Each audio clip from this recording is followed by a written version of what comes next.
मुंबईकरांच्या प्रवासाचा वेग वाढवून इंधन आणि वेळेची बचत करणाऱ्या कोस्टल रोडच्या दुसऱ्या टप्प्याचं लोकार्पण झालंय। मुख्यमंत्र्यांसह उपमुख्यमंत्र्यांनी सुद्धा या मार्गावरून या तिघांनी विंटेज कारमधून प्रवास करून पाहणी केली। पाहूयात या रोड विषयीचा आणि लोकार्पण सोहळ्यावरचा हा खास रिपोर्ट।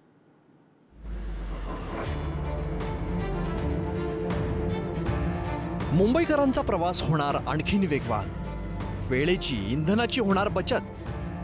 कारण मंत्रालयासह अनेक महत्त्वाच्या कार्यालयांचा परिसर असलेल्या मरीन ड्राइव्ह पासून हाजी अली पर्यंत अवघ्या 10 मिनिटात पोहोचता येणार आहे। मुंबईकरांसाठी महत्त्वाकांक्षी प्रकल्प असलेल्या कोस्टल रोडच्या आणखीन एका मार्गिकेचं लोकार्पण झालंय।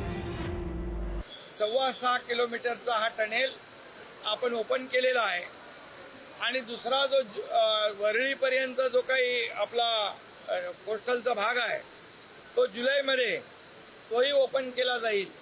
त्यामुळे मुंबईतल्या अतिशय रहदारीच्या रस्त्यावर मोठा दिलासा या ठिकाणी मुंबईकरांना मिळणार आहे। त्याचा एक पहिला टप्पा आपण अगोदर केला, दुसरा टप्पा आपण आता करतोय, तिसरा टप्पा जुलैमध्ये होऊन जाईल। त्यामुळे मोठ्या प्रमाणावर इथली वाहतूक कोंडी दूर होईल। मुंबईकरांची वाहतूक कोंडीपासून सुटका करणाऱ्या कोस्टल रोडचा पहिला 9 किलोमीटरचा टप्पा नुकताच खुला झाला होता। आजपासून आणखीन 6.25 किलोमीटरचा दुसरा टप्पा खुला झालाय। नरीमन पॉइंट ते हाजी अली पर्यंतचा हा भूमिगत मार्ग आहे। येत्या काही दिवसात या मार्गाच्या तिसऱ्या टप्प्याचंही लोकार्पण होणार आहे।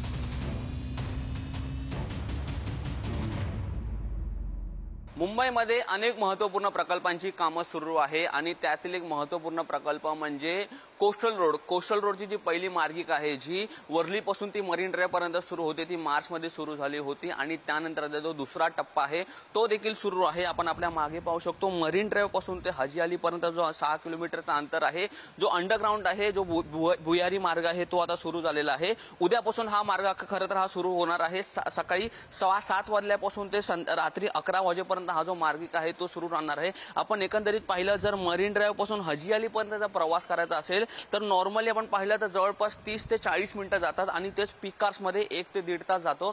मात्र या कोस्टल रोडमुळे मुंबईकरांचा हा प्रवास किमान 20 ते 25 मिनिटांमध्ये हा जो पूर्ण करण्यात येणार आहे। आपण जवळपास पाहिलं तर 6-6.5 किलोमीटरचा जो हा अंतर असणार आहे आणि हा अंतर मुंबईकरांना आता या भुयारी मार्गामुळे फक्त 20 ते 25 मिनिटांमध्ये पूर्ण करता येणार आहे। आपण पाहिलं तर 3 लेनची हा जो संपूर्ण जो रस्ता असणार आहे, त्याचबरोबर बससाठी वेगळी लेन बनवण्यात येणार आहे। अर्थातच हे सर्वसामान्य मुंबईकर असतील ज्यांच्याकडे गाडी नसेल ते बस मधून हा जो कोस्टल रोड आहे तो अनुभवू शकतील। त्याचबरोबर आपण पाहिलं तिकडे इमर्जन्सीसाठी एक फोन देखील दिला आहे, ज्यामुळे आपण जर एखादी इमर्जन्सी आली त्यामुळे आपण पोलिसांना, अँब्युलन्सला देखील कॉल करू शकतो। महत्त्वाचं म्हणजे पाहिलं हा जो कोस्टल रोड आहे तो हाजी अली पर्यंतच आहे आणि पुढील 1 महिन्यामध्ये जो वर्लीचा जो टप्पा आहे तो पूर्ण होणार आहे। अर्थात या पुढील महिन्याभरामध्ये मुंबईकरांना मरीन ड्राइव्ह पासून ते वर्लीपर्यंत हा जो संपूर्ण प्रवास आहे तो किमान 20 ते 25 मिनिटं मध्ये पूर्ण करता येईल। मात्र सध्या तरी हा जो कोस्टल रोड आहे तो हाजी अली पर्यंत सुरू झालेला आहे।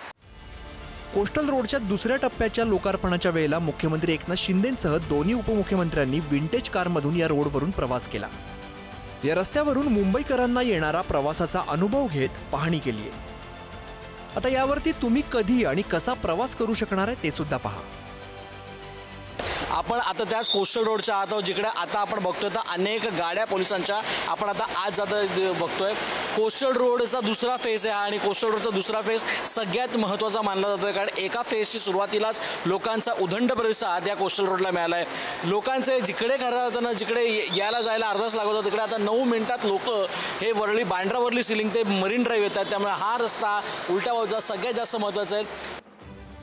सकाळी 7 ते रात्री 11 वाजेपर्यंत म्हणजे 16 तासांच्या कालावधीसाठी हा मार्ग वाहतुकीसाठी खुला असणार आहे। सोमवार ते शुक्रवार असे 5 दिवस या मार्गावरती वाहतूक सुरू राहील, तर शनिवार आणि रविवारी हे 2 दिवस प्रकल्पाच्या उर्वरित कामांसाठी बंद राहणार आहे। मरीन ड्राइव्ह ते हाजी अली परिसर असा उत्तर दिशेने प्रवासासाठी सुमारे 6.25 किलोमीटर लांबीचा मार्ग खुला झालाय। या मार्गामध्ये अमरसन्स उद्यान आणि हाजी अली इथल्या आंतरमार्गिकेचा वापर करता येणार आहे। या आंतरमार्गिकांवरून वेगवेगळ्या भागांमध्ये जाणारी वाहतूक सुलभ होईल। प्रामुख्याने बॅरिस्टर रजनी पटेल चौकातून पुढे वरळी वांद्रेच्या दिशेने, तर वत्सलाबाई देसाई चौकातून पुढे ताडदेव, महालक्ष्मी, पेडर रोडकडे जाणारी वाहतूक सुलभ होईल। या लोकार्पण सोहळ्यानंतर मुंबईकरांना दिलासा आणि सरकारला श्रेय मिळालं। मात्र वरळीचे आमदार आदित्य ठाकरेंनी या लोकार्पण सोहळ्यासह सरकारवर नाराजी व्यक्त केली आहे। घटनाबाह्य मुख्यमंत्री 2 उपमुख्यमंत्री कोस्टल रोडच्या प्रत्येक 500 मीटरच्या उद्घाटनाला जायला लागलेले आहेत. आपण पाहिलं असेल जे आमचं स्वप्न होतं आणि जे आमचं पूर्णपणे काम आहे, भाजपचा याच्यात काडी मात्र संबंध नाही, फडणवीस साहेबांचा काडी मात्र संबंध नाही. उलट त्यांनी कोस्टल रोडला 14 ते 17 परवानगी देणं उशीर केला केंद्र सरकारमधून. आज आपण पाहतोय ते कोस्टल रोड मध्यंतरीच्या काळात सकाळी 8 ते संध्याकाळी 5 असं सुरू केलेलं. मग आता दुसरा टप्पा, मग तिसरा टप्पा, मग चौथा टप्पा. शिवसेनेचं किंवा महाविकास आघाडीचं सरकार जर आज असतं तर आमच्या प्रत्येक महिन्याच्या पाहणीच्या वेगाने डिसेंबर 2023 पर्यंत पूर्णपणे कोस्टल रोड तयार झाला असता. कोस्टल रोडचे 2 टप्पे सुरू झालेत. लवकरच तिसराही टप्पा सुरू होईल. त्यामुळे मुंबईकरांना फायदा होईल हे निश्चित. आधीच्या टप्प्यातील कोस्टल रोडच्या बोगद्यात पाणी झिरपल्याचं समोर आलं होतं. त्यामुळे कोस्टल रोडच्या सुरक्षिततेबाबत अनेक चर्चा रंगल्या होत्या. अशा घटनांची पुनरावृत्ती टाळत मुंबईकरांचा प्रवास अधिक सुखकर व्हावा हीच अपेक्षा. मुंबईहून श्रेयस सावंत, ओम देशमुख, रिद्देश हातीमसह रशीद इनामदार, पुढारी न्यूज.